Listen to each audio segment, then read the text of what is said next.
The honourable member for Saanich, Gulf Islands. Thank you, Mr. Speaker. I'm very pleased to have an opportunity to speak on this important resolution. And it's a very difficult one because, unlike some of the speeches we've heard in this place since the motion from the government was put forward, this is not a black and white issue. It is one of the most complex and intractable issues that has been debated in this place in many years. And that's because it isn't black and white. It isn't simple.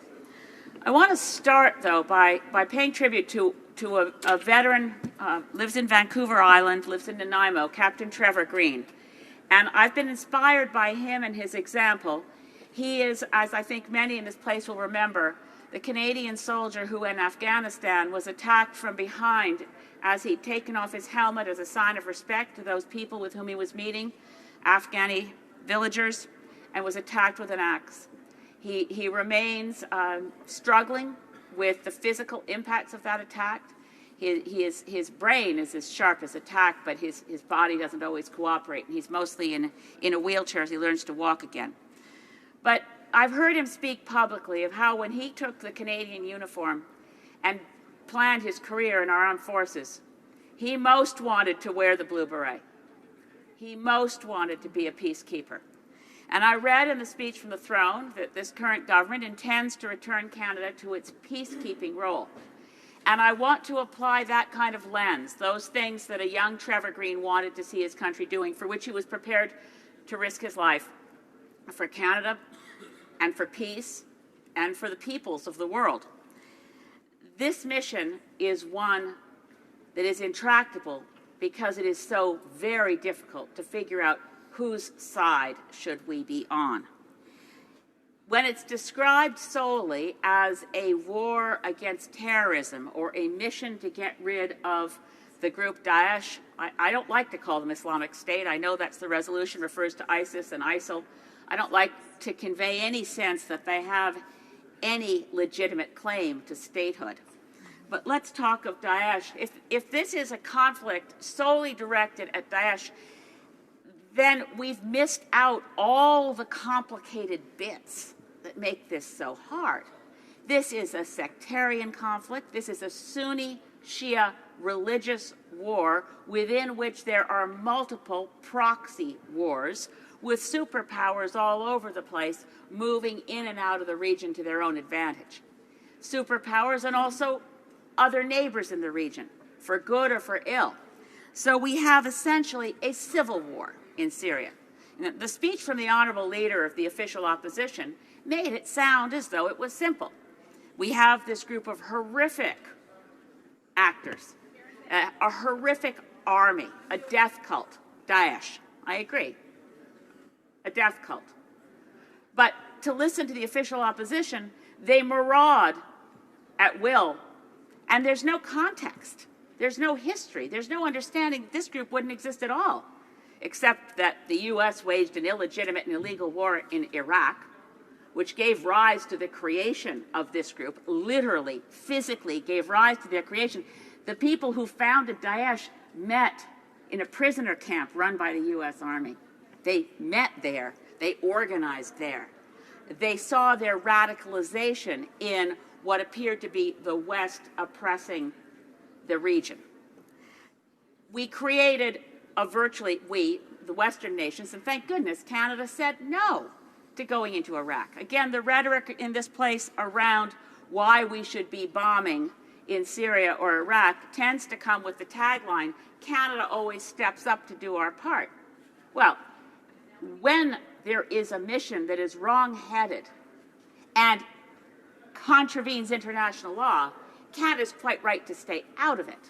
And that's why I'm so pleased that Canada did not overtly participate in the Iraq War. But the Iraq War, the basically Iraqi branch of al-Qaeda that converted itself to something, remember we used to think there could be nothing worse than al-Qaeda until Daesh came along, created itself through that conflict. So again, if we lose track of history and we lose track of context, how can we possibly know the right way forward? So let's return to this issue of a civil war in Syria. The current government of Syria, if you can still call it a government, given that Syria is rapidly a failed state, is led by the brutal dictator Bashar al-Assad, who has killed far more people within his own country than has Daesh. Bashar al-Assad, of the Shia minority and Alawite family, has led Syria with a fairly iron grip for a long time.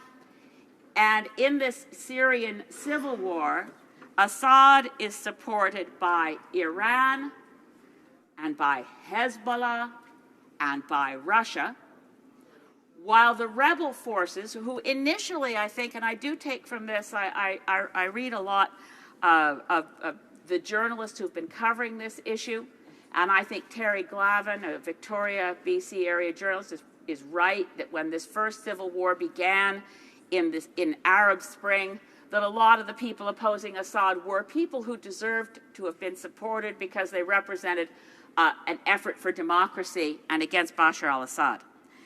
But the rebel forces now are an unsavory concoction of al-Qaeda's branch, al-Nusra, and of course Daesh, or as it's called in this resolution, ISIS, working to defeat Assad. So as we take up arms to defeat ISIS, are we incidentally keeping Assad in place? We are in a very tricky territory here. So I completely support the decision of the current government to withdraw the CF-18s. One of the reasons that I voted against the bombing mission in the first place was that inevitably we would be responsible for killing civilians. And that by itself is a horror. But beyond that, every civilian killed is part of the recruiting for Daesh to get more people who might have been moderate to feel, I must go to war because my own people have been bombed by Canada or the US, or now Russia claiming to come in to bomb ISIS targets and incidentally seeming to bomb more of those other rebel forces that are trying to unseat Assad. It's complicated. But let's look at what's happened so far. According to the Syrian Observatory of Human Rights, which is an independent organization, coalition airstrikes so far have killed 4,256 people, among which 322 were civilians. In Iraq, coalition airstrikes so far have killed a further 1,000 civilians. This killing of innocent civilians can, it's always described as collateral damage, but in a situation like this where we're trying to stop the radicalization, we're trying to create an argument against radicalization in a context that is so fraught with appeals to particularly young men, but others around the world to come and join a fight when there are large military efforts bombing targets on the ground and killing any civilians, we lose ground in the fight against radicalization. So I completely support the decision to withdraw our planes. I'm probably also, no, not just probably, I'm definitely affected in this by being the daughter of a dad who grew up in London during the Blitz. And he always said, there's no surer way to build the resolve of civilians on the ground to oppose an enemy than to see them come over in planes and drop bombs. It didn't work to break the resolve in North Vietnam. It didn't work to break resolve so far in Syria or in Iraq. So the coalition airstrikes, I think, are wrong-headed.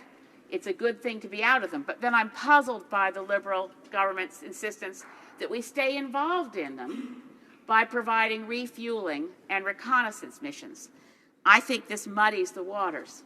And I think it can only be explained because in stopping something that wasn't going to work and adopting more humanitarian and diplomatic and, yes, even peacekeeping type of work in training, we didn't want to in any way alienate our so-called allies who are working in the region, including through continued airstrikes. The region, who are our allies? I think we really need to talk about what's going on with Turkey.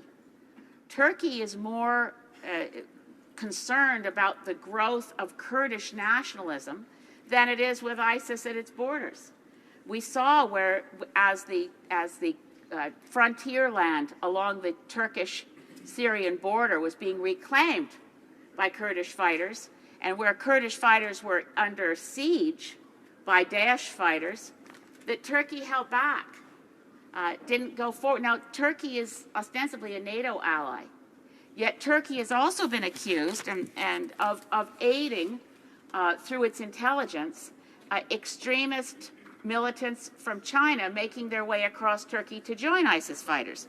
This is an allegation that is contained in a highly controversial article, and I know it's controversial, that was published in the London Review of Books by Seymour Hersh on U.S. intelligence sharing in the Syrian war, military to military it's called. Now, Seymour Hersh is a journalist of great renown. He was right about Abu Ghraib.